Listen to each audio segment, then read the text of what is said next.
Mastering business jargon, touch base, uncovered. Hello, language enthusiasts. Today, we're diving into the fascinating world of idiomatic expressions commonly used in professional communication. We'll be focusing on a popular idiom, touch base. This idiom is widely used in business communication, negotiations, and meetings. Let's unravel its meaning, origin, and usage in different contexts. So, what does touch base mean? In the simplest terms, touch base means to make contact or briefly meet with someone, often to discuss something or get an update. The idiom originates from baseball, where runners must touch each base on the field as they advance.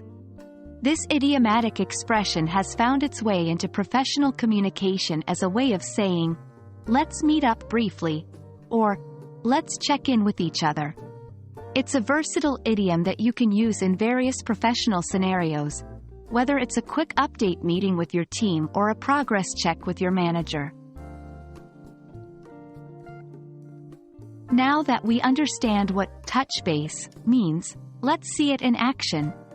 Here are a few examples. 1. Let's touch base next week to discuss the project's progress. This is an example of using touch base to schedule a meeting in the future. 2. I'll touch base with our clients to ensure they're satisfied with our service. In this sentence, touch base is used to imply checking in with clients. 3. We should touch base more often to keep the communication flow smooth. Here, touch base is used to suggest regular communication or meetings.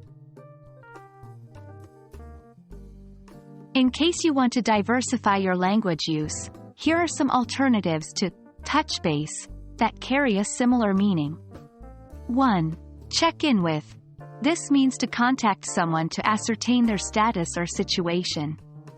2. Follow up with. This implies going back to a matter or person for further inquiry or action. 3. Meet up with. A more informal way to suggest a meeting or gathering. And there we have it. You've just added a useful idiom to your professional vocabulary. Touch base. Remember, idiomatic expressions are a key component of natural-sounding English, especially in a business or academic context. It's been a pleasure helping you expand your English language skills. Keep practicing, and remember, the key to mastering any language is consistency. Until our next video, happy learning!